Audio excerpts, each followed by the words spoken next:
तो साथियों, जीवन में भावना का परिष्कार ही अत्यंत आवश्यक विषय है। जिसने अपनी भावनाओं का परिष्कार कर लिया, उसका चिंतन, चरित्र, व्यवहार सब बदल जाता है और उसका व्यक्तित्व बदल जाता है।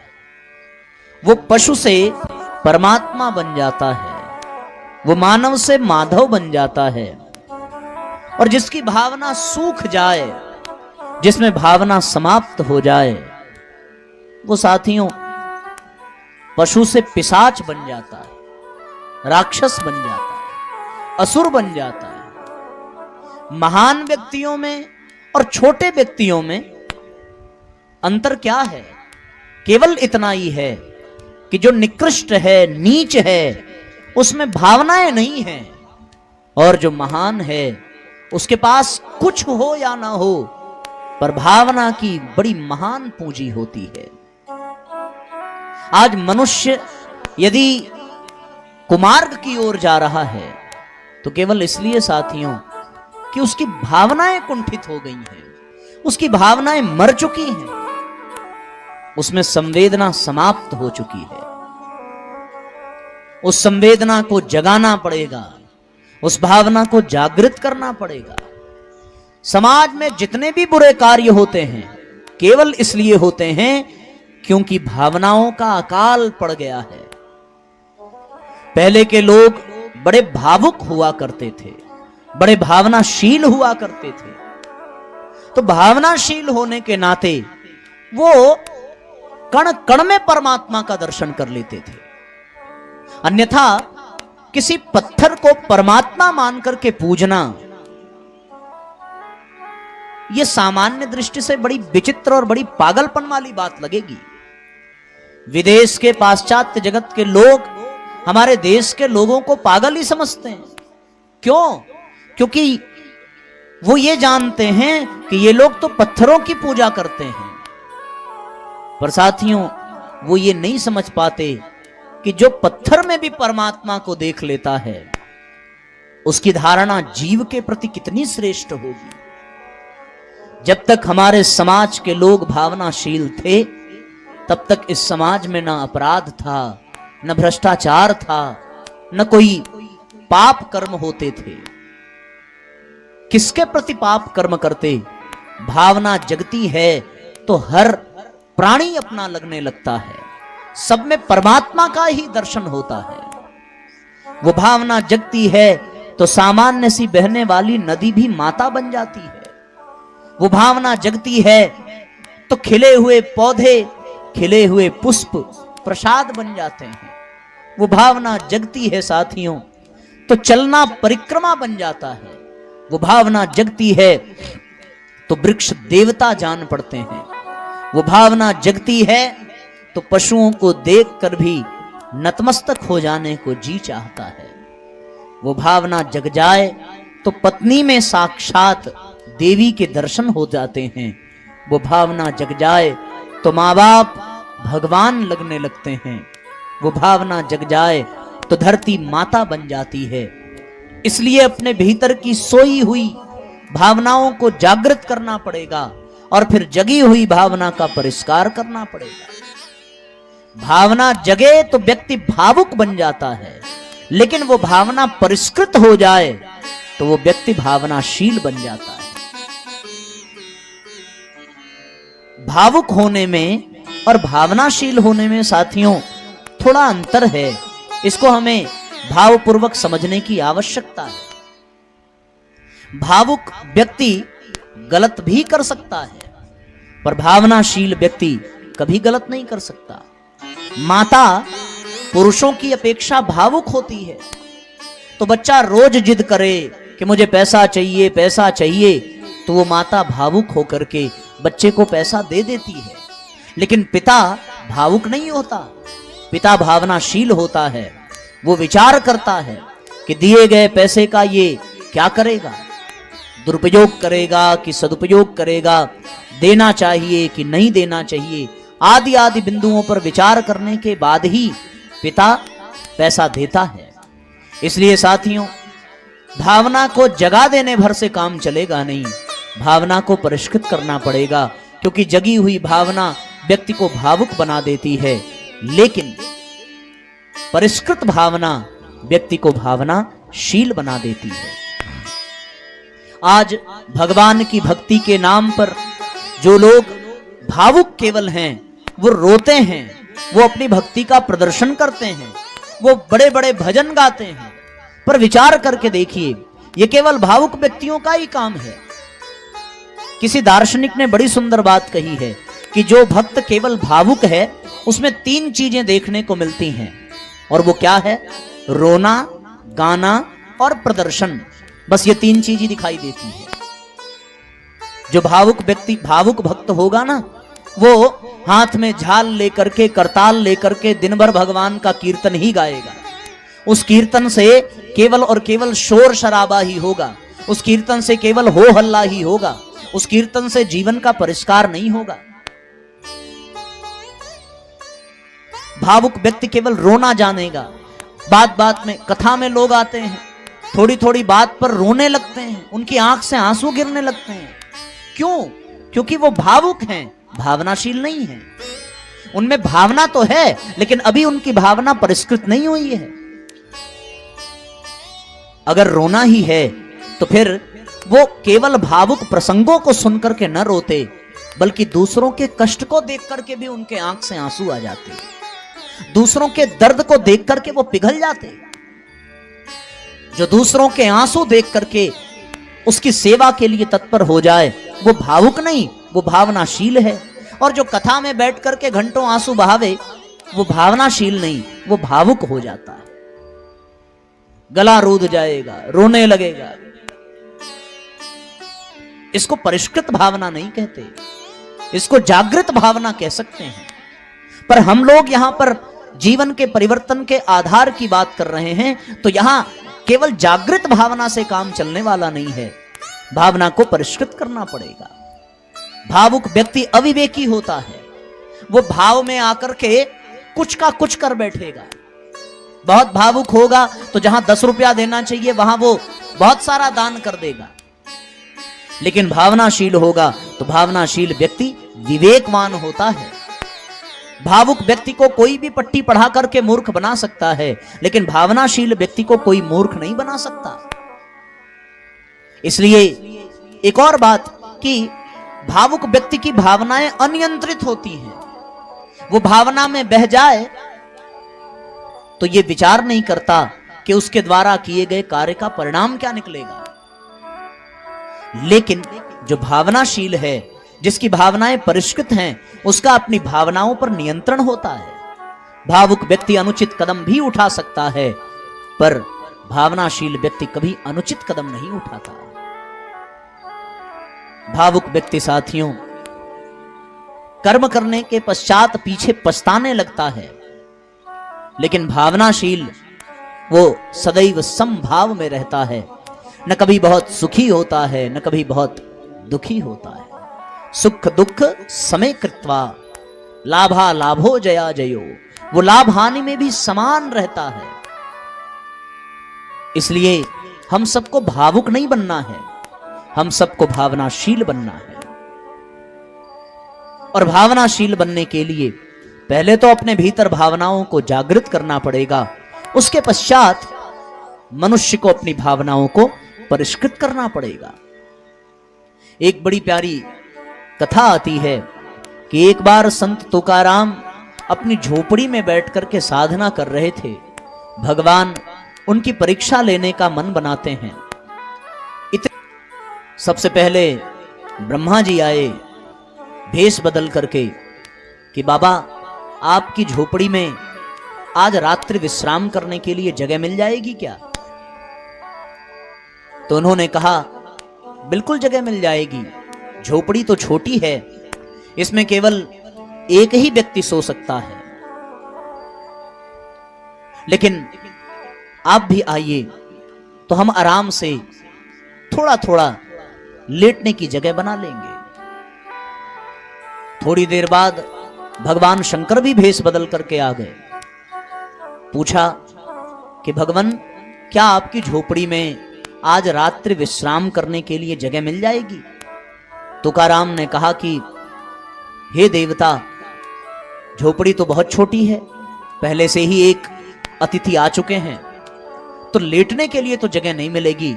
हां, आप भी आ जाइए, हम लोग बैठ करके रात्रि बिता लेंगे। अब उसमें 3 लोग हो गए, तीनों बैठ करके रात्रि बिताने लगे। जरा विचार करके देखिए, इतने में भगवान विष्णु भी भेष बदल करके आए, द्वार खटखटाया, आवाज लगाई, तुकाराम बाहर आए, पूछा क्या आज रात्रि विश्राम के लिए आपकी झोपड़ी में जगह मिल जाएगी? तुकाराम ने कहा कि झोपड़ी में तो केवल एक ही आदमी के लेटने की जगह थी, जैसे तैसे 2 आए, अब 3 हो गए, बैठ करके रात्रि बिता रहे हैं, आप भी आ जाइए, बैठकर न सही खड़े होकर के हम झोपड़ी में रात बिता लेंगे।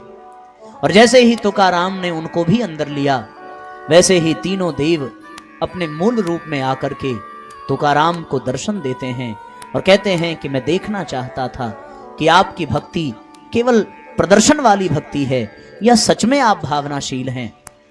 उनकी भावना ऐसी थी कि किसी को कष्ट ना हो, किसी को पीड़ा ना हो, तो उनको त्रिदेवों का अनुग्रह प्राप्त हुआ। क्या हम ऐसा कर सकते हैं?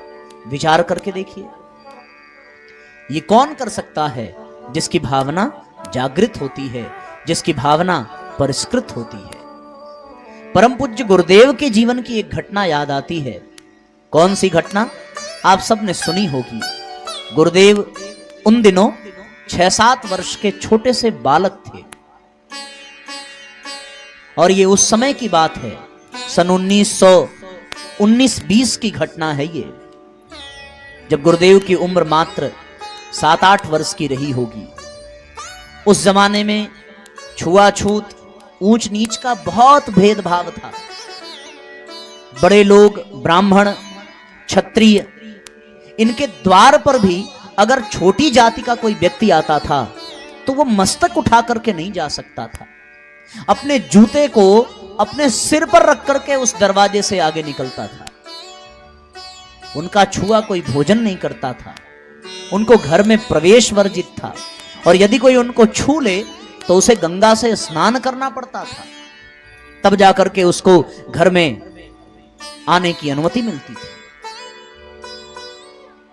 यहां तक प्रथा थी कि शूद्र के, वैश्य के परछाई को भी स्पर्श नहीं करना है, इतना उनको अछूत माना जा रहा था। पूज्य गुरुदेव के यहां उनके पिताजी बहुत बड़े भागवतकार थे और 1000 बीघा जमीन के काश्तकार भी थे। धन संपदा थी, बहुत बड़ी हवेली थी। उस हवेली में शूद्रों की झोपड़ी से एक छपको नाम की महिला काम करने आती थी। 2-4 दिन बीते, काम करने प्रतिदिन आती, बहुत मन लगा करके काम करती। छोटे से बालक श्री राम, जो बाद में चलकर के हम सब के गुरुदेव बने, वो भी प्रतिदिन देखते। एक दिन अचानक छपको माता का आना बंद हो गया। 1 दिन बीता, 2 दिन बीता, लोगों ने आस पड़ोस में पता लगाया कि किसी के घर आई कि नहीं आई, पर कोई उसकी झोपड़ी में जाकर के पता नहीं लगाता, क्योंकि वो ब्राह्मण हैं, वो क्षत्रिय हैं, वो बड़ी जाति वाले हैं, वो वहां नहीं जा सकते। विचार करके देखो, उस छोटे से बालक के मन में आया कि जरा चल करके देखें आखिर बात क्या है, वो आई क्यों नहीं। साथियों, वो नन्हा सा बालक बिना किसी को बताए अकेले उन झुग्गी झोपड़ियों की ओर दौड़ता चला गया जिधर जाने के लिए मना किया गया था। पूछते पूछते छपको माता की झोपड़ी कौन सी है, कौन सी है। पूज्य गुरुदेव वहां पहुंचे, ताकत लगा करके झोपड़ी के द्वार को खोला। जैसे ही द्वार खुला, झोपड़ी में थोड़ा प्रकाश गया, देखा छपको माता जमीन पर पड़ी तेज बुखार से कराह रही है। गुरुदेव झोपड़ी में गए। छपको ने जब ये देखा कि हवेली का बच्चा आया है, तो उसने उठने का प्रयास किया, थोड़ी घबरा गई, थोड़ी डर गई और दूर से ही कहने लगी, मत आओ मत आओ, यहां तुम्हारा आना वर्जित है। बालक श्री राम ने आवाज लगाई, माता तुम कई दिन से हवेली में आई नहीं हो, क्या कारण है? देखा तो छपको के शरीर में बहुत बड़ा फोड़ा हो गया था और बिना इलाज के उस फोड़े में कीड़े पड़ गए थे और उन कीड़ों के काटने के दर्द से पूरा शरीर बुखार से तप रहा था। गुरुदेव ने एक न सुनी, दौड़ करके उनके हाथ को पकड़कर देखा, बहुत तेज बुखार था। वो बेचारी घबराई, सहमी सी, बार बार एक ही बात कहती, श्री राम मत आओ, तुम्हें दंड मिलेगा, तुम्हारे परिवार वाले नाराज होंगे और तुम्हारे यहां आने पर वो मुझे भी दंडित करेंगे, क्योंकि तुम तो बच्चे हो, तुम्हें हो सकता है कोई माफ कर दे, पर मुझे अपने जीवन से हाथ धोना पड़ेगा। गुरुदेव का ध्यान उनकी बातों पर नहीं था, गुरुदेव का ध्यान केवल उनके घावों पर था। झोपड़ी से निकले, दौड़ते दौड़ते गांव के वैद्य के पास गए और जाकर के पूछा कि वैद्य दादा, ऐसा ऐसा घाव है, बहुत तेज बुखार है, कौन सा मरहम लगेगा, कौन सी दवा लगेगी? पूछ करके वो दवा, वो मरहम की व्यवस्था बना करके वो नन्हा सा बालक फिर दौड़ता दौड़ता उस झोपड़ी में आया और छपको माता के घाव धुले, घाव धुल करके उस पर मरहम लगाया, मरहम लगा करके उस पर पट्टी की और बुखार के लिए काढ़ा इत्यादि की व्यवस्था बना करके देर शाम को सूर्यास्त के बाद जब वो बालक अपने घर पहुंचा तो घर वालों ने पूछा, कहां गए थे, कहां थे इतनी रात तक? उन्होंने झूठ नहीं कहा, उन्होंने कहा कि मैं छपको माता की झोपड़ी में गया था। छपको मैया की झोपड़ी ने जाकर के देखा कि उनको कितना तेज बुखार था, वो घाव के दर्द से कराह रही थी, इसलिए मैं उनका इलाज करने गया। जब ये बात सुनी कि इस बालक ने नीच जाति की झोपड़ी में जाकर के उनको स्पर्श किया है, तो लोगों की आंखें तमतमा उठी, लोग क्रोधित हो गए। उस समय बालक श्री राम के चाचा बाहर निकले और उन्होंने बहुत जोर से डांटते हुए कहा कि तुम्हें किसने कहा था वहां जाने के लिए? वो अछूत हैं, वहां जाना नहीं चाहिए। बालक श्री राम ने कहा, अगर अछूत हैं तो वो घर के कामकाज के लिए यहां क्यों आते हैं? उनमें भी तो लाल रंग का ही रक्त बहता है, मैंने अपनी आंख से देखा है।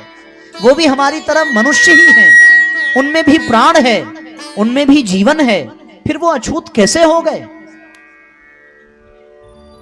उनके परिवार वालों ने बहुत डांटा, गंगा जल मंगा करके स्नान किया, कराया, उसके बाद हवेली में आने को कहा और ये आदेश भी दिया कि तुम आज के बाद उधर नहीं जाओगे। गुरुदेव ने कोई उत्तर नहीं दिया साथियों। पर अगले दिन सवेरे उनको भोजन के लिए ताई जी ने जो रोटियां दी थीं, उस रोटी को, उस भोजन को लेकर के और दवाई लेकर के वो फिर से दौड़ते हुए छपको माता के झोपड़ी में पहुंचे।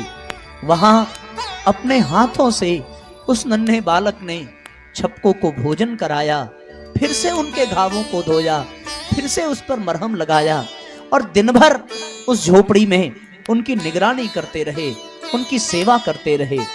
सूर्यास्त के बाद फिर जब घर लौट करके आए तो घर वालों ने कितना बड़ा दंड दिया कि उनको घर में प्रवेश नहीं मिला। उन्होंने साफ साफ कह दिया कि जब तक छपको माता का स्वास्थ्य ठीक नहीं हो जाता तब तक मैं प्रतिदिन जाऊंगा, प्रतिदिन उनको भोजन कराऊंगा और प्रतिदिन उनका इलाज करूंगा। घर वालों ने नाराज होकर के उनको घर से निकाल दिया, मिट्टी के बर्तन में भोजन करने के लिए दिया, बाहर की कोठरी में रहने को दिया। वो नन्हा सा बालक जरा सा भी डगमगाया नहीं, जरा सा भी विचलित नहीं हुआ, जरा सा भी भयभीत नहीं हुआ, अपने कर्तव्य पर लगा रहा, अपनी निष्ठा को बनाए रखा, अपनी श्रद्धा को बनाए रखा। कितनी सुंदर बात है। 5 दिनों तक वो मिट्टी के बर्तन में भोजन पाते और अपने भोजन का आधा हिस्सा वो प्रतिदिन छपको माता को खिलाते और प्रतिदिन उनका इलाज करते। तब तक किया जब तक वो ठीक नहीं हो गई। जब वो ठीक हो गई तब उन्होंने वहां जाना बंद किया। जीवन के अंतिम समय तक छपको यही कहती रही कि मैंने अपने जीवन में कभी भगवान को देखा नहीं है, पर सुना है कि भगवान होते हैं। मेरे जीवन में बालक श्री राम ही भगवान बन करके आए, अन्यथा मेरा जीवन समाप्त हो चुका होता। ये साक्षात भगवान हैं और वो अंत समय तक भगवान ही उनको मानती रही। तो साथियों, जब भावना परिष्कृत होती है ना, तो दूसरों का दर्द अपना दर्द लगने लगता है। जब भावनाएं परिष्कृत हो जाती हैं तो फिर व्यक्ति व्यक्ति नहीं रह जाता, फिर व्यक्ति भगवान बन जाता है, व्यक्ति देवता बन जाता है। जब लोगों की भावनाएं परिष्कृत होती हैं तो फिर उनको कितना भी कष्ट सहना पड़े, कितना भी दर्द सहना पड़े, कितनी भी परेशानियां उठानी पड़े, वो कदम पीछे नहीं उठाते। आपने भगवान राम